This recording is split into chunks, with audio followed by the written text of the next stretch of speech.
Je vote pour la science avec Pascal Lapointe et Isabelle Burgon.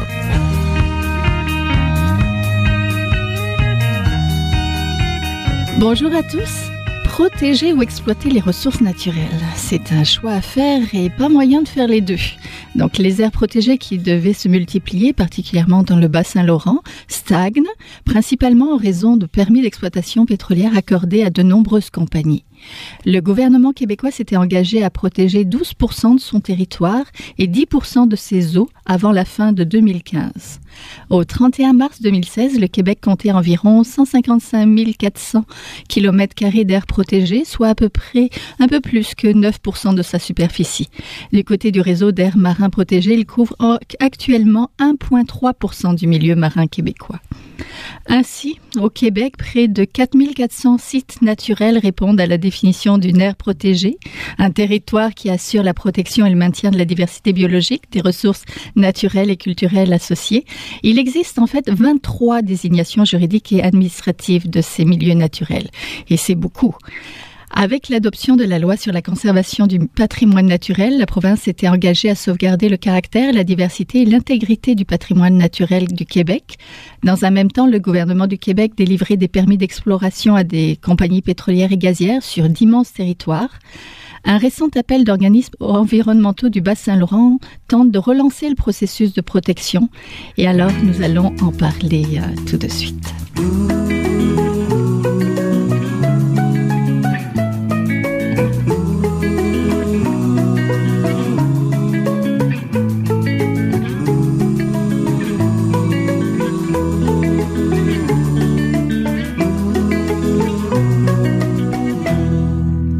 Nous rejoignons Patrick Morin du Conseil régional de l'environnement du Bas-Saint-Laurent. Bonjour. Bonjour. Vous avez lancé un appel à l'action avec d'autres organismes pour la création de nouvelles aires protégées. Expliquez-nous. OK. Alors, c'est un appel à l'action qu'on a fait avec plusieurs organismes. Donc, la Société pour la nature et les parcs, la SNAP Québec, Nature Québec, le Comité de protection pour les monts Chic-Chocs, qui est un comité citoyen qui milite depuis plusieurs années là, pour la protection des Chic-Chocs dans le bout de Matane, et nous, le Conseil régional de l'environnement. Cet appel à l'action-là, on l'a fait.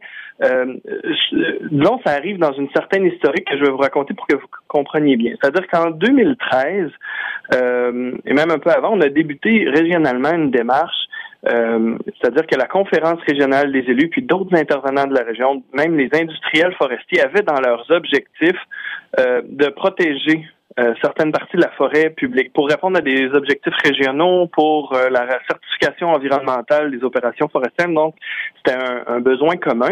Et puis, ce que ça a fait, c'est que ça a mené à une consultation publique qui a été menée par la conférence régionale des élus du Bas-Saint-Laurent et qui a consulté l'ensemble de la population du Bas-Saint-Laurent sur des propositions de territoires d'intérêt pour créer des aires protégées.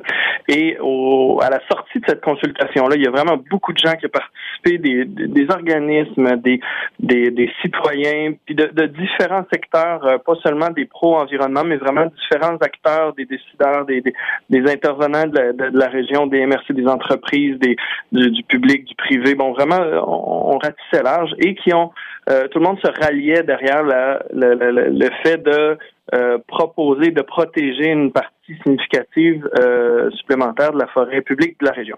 Et ça a été fait en 2013 et ça a été déposé par la conférence régionale des élus au ministre de l'Environnement de l'époque en disant, mais voici 7 territoires qui totalisent plus de 750 km² et la région est d'accord, on devrait protéger ces territoires-là. Et depuis 2013, il s'est aussi bien dire presque rien passé, c'est-à-dire que le projet est bloqué au niveau du gouvernement et donc il n'y a pas eu de suite. Il aurait dû en avoir, on devrait déjà être dans les processus des étapes qui amènent là, à la création formelle des aires protégées. Donc, nous, l'année dernière, en 2016, on a sorti une étude pour démontrer ce qui nous semble être le principal point de litige, c'est les permis de l'exploration gazière et pétrolière qui se superposent ces territoires-là. Donc, notre action à laquelle vous faisiez référence en début d'entrevue, donc pourquoi on a lancé cet appel à l'action-là à la population. Puis d'ailleurs, il y a près de 17 000 personnes qui ont participé à l'appel à l'action. Et donc, c'était pour inviter ou inciter le ministre des Ressources naturelles, qui est celui qui a la responsabilité des permis d'exploration de gaz et pétrole, de retirer ces droits-là pour permettre de débloquer le dossier et de permettre que les aires protégées puissent être créées. Donc, c'est le but de cet appel à l'action. Vous avez beaucoup d'organismes qui vous soutiennent. Vous avez la population, donc 16 000 signatures ou lettres qui ont été envoyées. Est-ce que vous avez aussi l'appui des municipalités et d'autres organismes qui seraient peut-être moins environnementaux?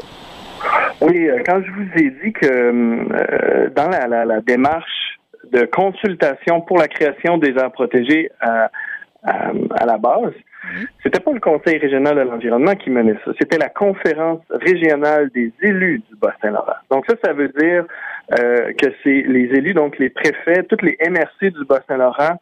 Il y a 8 au Bas-Saint-Laurent, c'est assez particulier là, pour la grandeur du territoire. Il y a 8 municipalités régionales de comté, 8 MRC. Donc ces MRC-là ont enclenché le processus de consultation publique, ont reçu le résultat, puis ont dit oui, on va de l'avant, on recommande. Donc, tous les élus du Bas-Saint-Laurent, c'est pas rien, là. Tous les élus du Bas-Saint-Laurent, c'était le rôle de la conférence régionale des élus avant que le gouvernement les abolisse, ont reçu le résultat, puis ont voté ensemble en appui à ce projet-là, en disant oui, nous, comme élus de la région du Bas-Saint-Laurent, on croit que ces territoires-là devraient être protégés. Donc non, c'est pas seulement des environnementalistes qui amènent ce projet-là. C'est vraiment un projet, quand je vous dis qu'on a l'acceptabilité sociale pour ce projet-là, c'est-à-dire que l'ensemble de la société civile, des élus, ont analysé la proposition, puis ont dit que oui, même s'il y a, il peut y avoir certains désavantages, par exemple d'un point de vue économique en termes de perte de superficie forestière pour l'exploitation, mais que c'est quand on fait les coûts, la somme des coûts et des bénéfices, donc des avantages puis des gains environnementaux, puis par rapport à nos engagements internationaux, tout le monde se rallie en disant oui, on doit les protéger, puis c'est raisonnable, puis si on veut être conséquent dans nos objectifs de développement durable, il faut protéger ce territoire. Oui, ces nouvelles aires protégées, c'est surtout un moyen pour protéger de l'exploration ou l'exploitation pétrolière, n'est-ce pas? En fait, c'est que ce qu'il faut comprendre, c'est les différents niveaux de conservation qui existent. C'est-à-dire que ce qui est visé pour ces territoires-là, c'est selon les catégories de l'Union internationale pour la conservation de la nature, ce qu'on appelle, souvent on utilise l'acronyme de l'UICN, c'est des réserves de biodiversité, ça correspond au niveau 3. Le niveau 3 interdit toute forme d'activité industrielle. Donc, d'exploration, d'exploitation gazière et pétrolière, mais pas de construction d'éoliennes, pas d'exploitation forestière, pas de mines. Donc, tout ce qui est industriel est exclu et est interdit dans une catégorie 3. Ce qui est permis, c'est tout ce qui est chasse, pêche, villégiature. Ça, c'est permis dans une catégorie 3. Dans ces catégories, vos auditeurs connaissent probablement mieux la catégorie 2. La catégorie 2, c'est les parcs. Les parcs nationaux, les parcs comme par exemple le parc de la Gaspésie, le parc du Bic, aller dans le coin de Québec, le parc de la Jacques-Cartier ou Mont-Tremblant ou autres. Ces parcs-là, ces parcs nationaux-là, provinciaux, fédéraux, sont de catégorie 2. Et ceux-là, donc, ont le statut de protection qu'on leur connaît, mais en permettant quand même que les gens s'y rendent pour des activités récréatives, mais sans prélèvement. Donc, généralement, la chasse-pêche est plutôt interdite dans les catégories 2. Puis dans les catégories 1, là, c'est vraiment personne rentre, sauf pour des questions d'enseignement ou de recherche.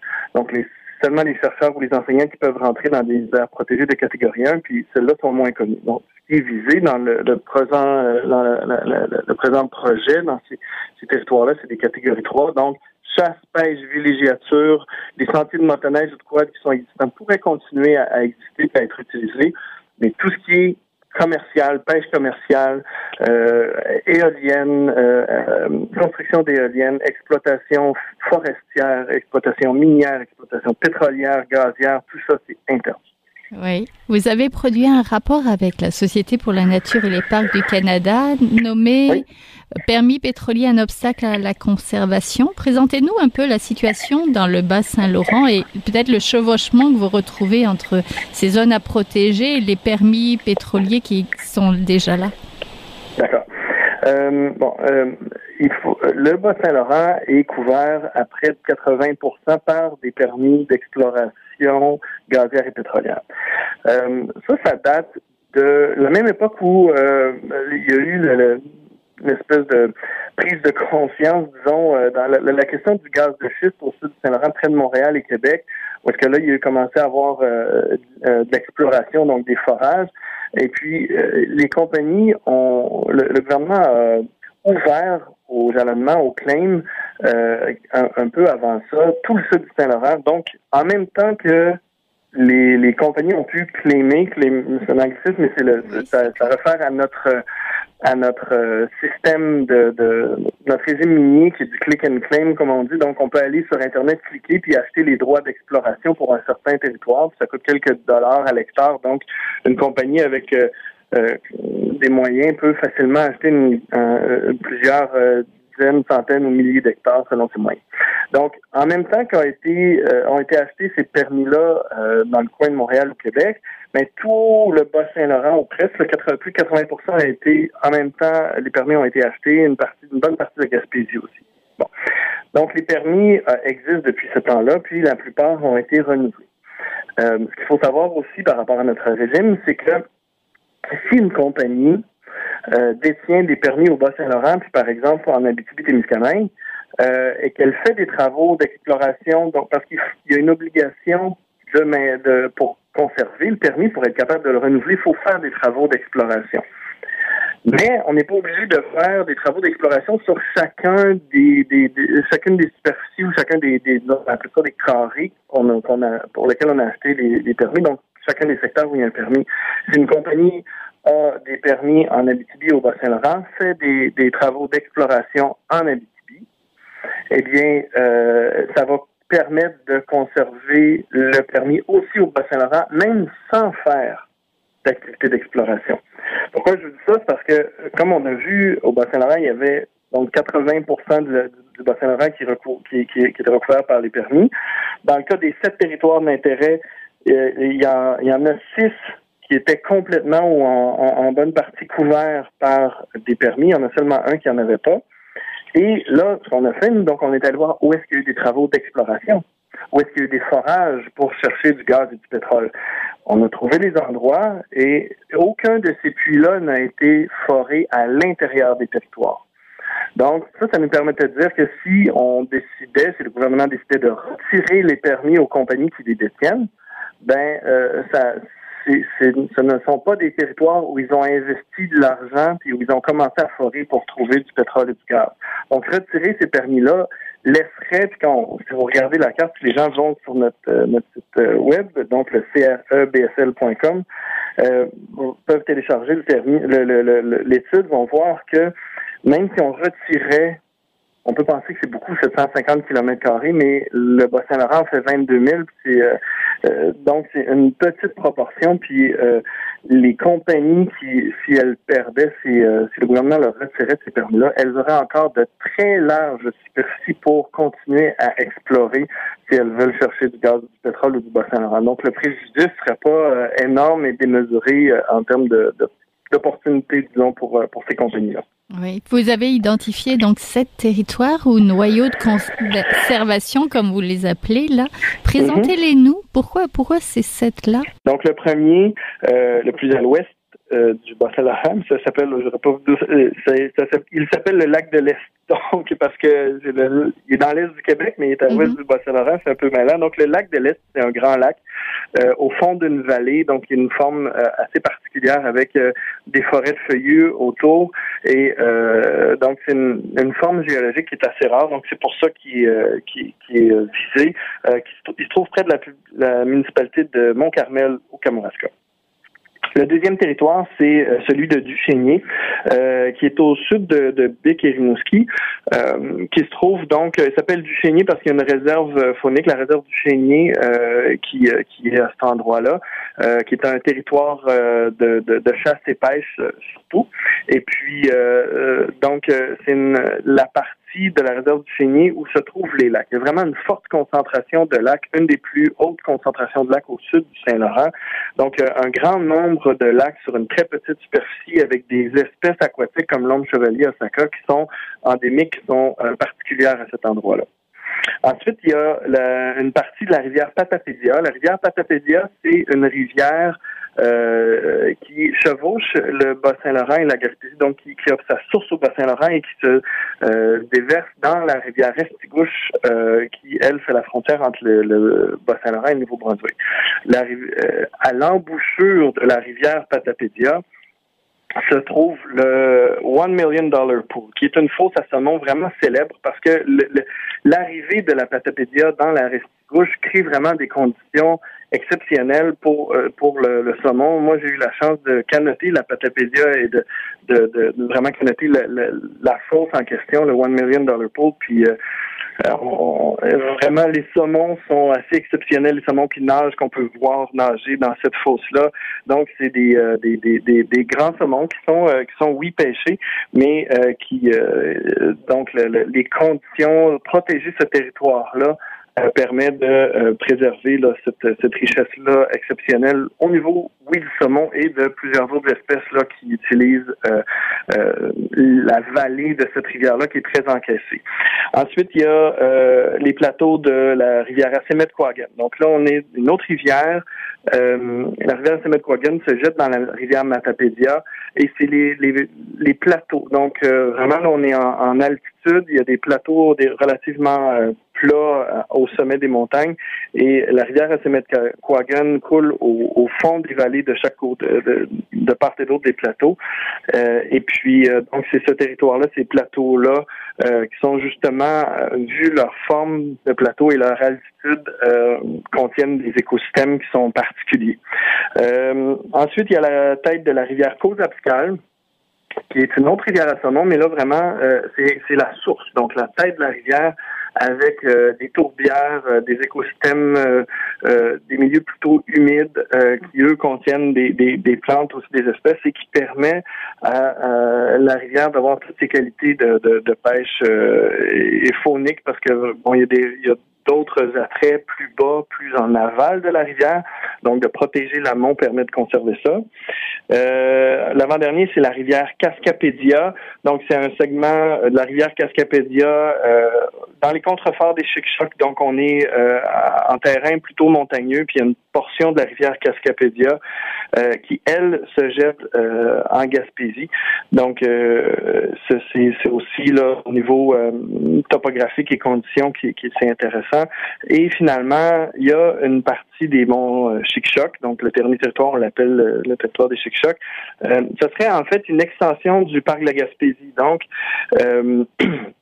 à partir de l'extrême ouest du parc de la Gaspésie actuelle, ben là, il y a un territoire qui s'ajoute et qui conserverait des sommets des Chic-Chocs en allant vers la rivière Capcha, donc qui permettrait là, d'agrandir le territoire du parc. Et puis là, vraiment, dans les sommets, c'est des écosystèmes particuliers alpins. Oui, il y a le caribou de la Gaspésie, mais il y a beaucoup d'espèces d'oiseaux, des plantes rares qui se situent là.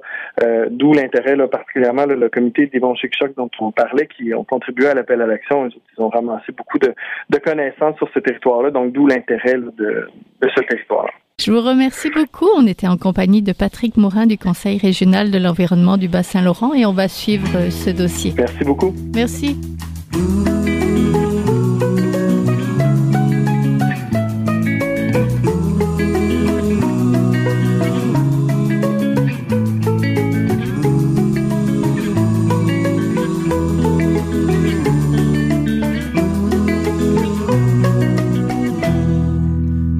La demande de classement patrimoine mondial de l'UNESCO pourrait-il écarter le risque d'exploitation pétrolière sur l'île d'Anticosti? Sans doute, car devenir un trésor national aux caractéristiques uniques pourrait écarter le danger et dans un même temps redynamiser le tourisme dans l'île. Nous en parlons avec Monsieur John Pinault, le maire d'Anticosti. Bonjour. Bonjour, comment ça va? Ça va bien. Je vous rejoins à une conférence de presse où justement vous en avez parlé. Expliquez-nous où on vous retrouve.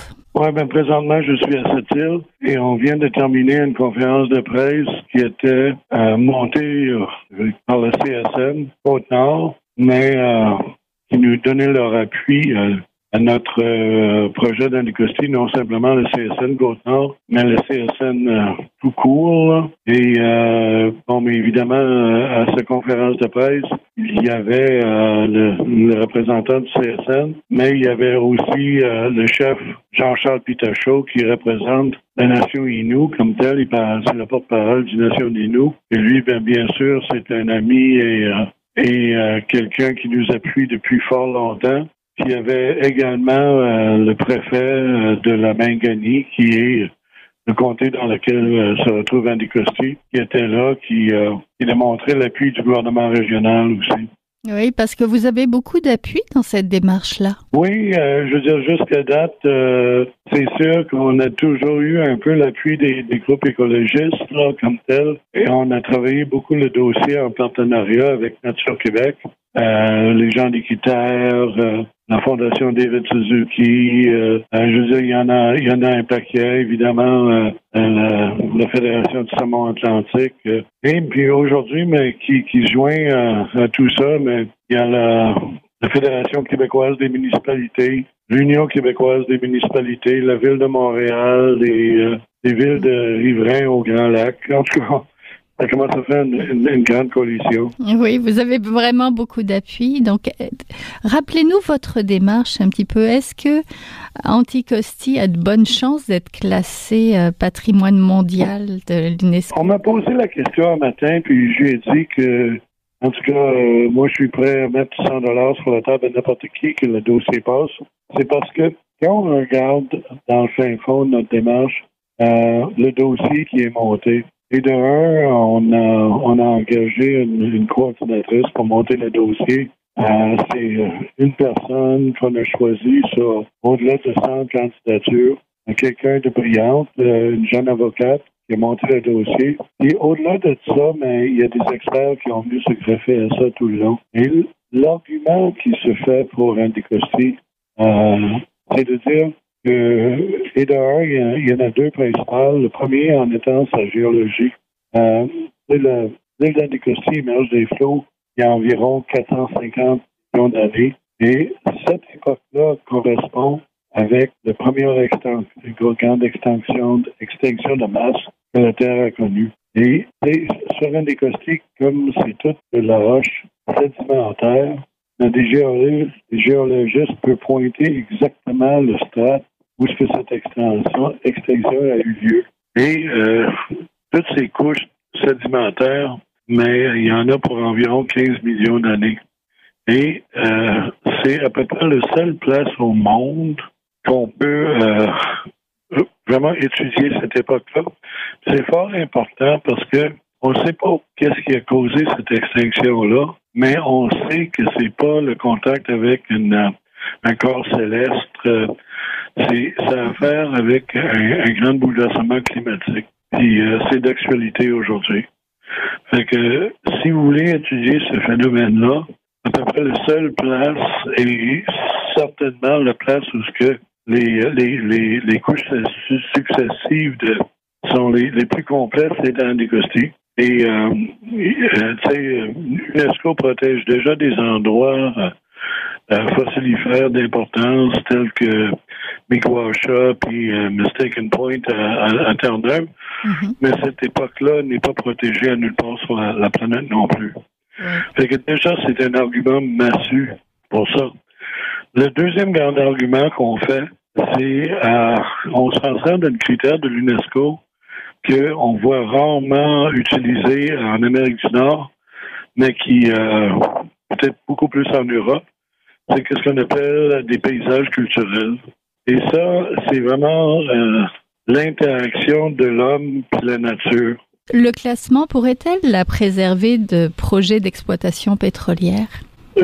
La manière que moi je l'entends, oui. Parce que le processus qu'on fait présentement, c'est que on va présenter notre candidature d'ici le 27. Parc Canada va prendre 6 mois pour regarder juste le côté technique des projets. Voir si tout le document est là, s'il manque des choses, mais Brian Charles sera promoteur jusqu'au 1er avril de rectifier son dossier. À partir du mois de juin, là, c'est vraiment un comité de gens indépendants nommés par le ministre. Il y a pas c'est pas des fonctionnaires qui regardent les dossiers. C'est vraiment des indépendants qui vont vraiment étudier les dossiers et eux, ils vont donner leurs recommandations au ministre en novembre et en décembre. Si on est mis sur la liste indicative, c'est pas la fin, mais c'est le début du processus. Là, ça va être évidemment à nous de faire notre présentation à l'UNESCO. Entendu. On était en compagnie de John Pinault, le maire d'Anticosti. Merci beaucoup. Merci beaucoup.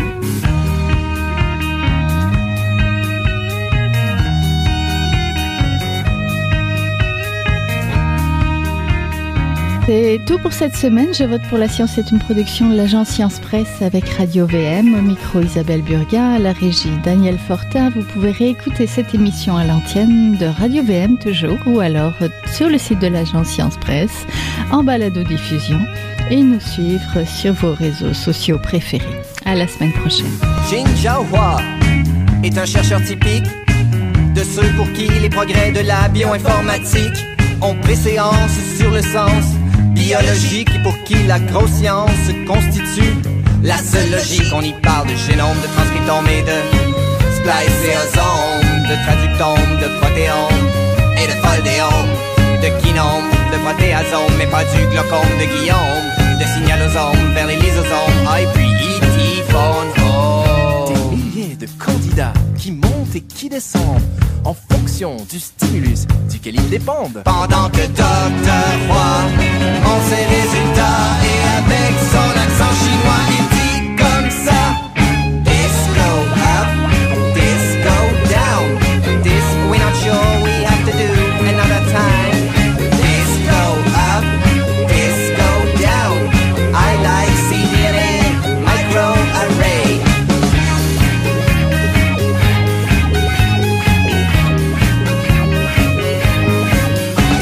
Pas un mot de son exposé en français, même chose depuis qu'il est engagé. Oh yeah.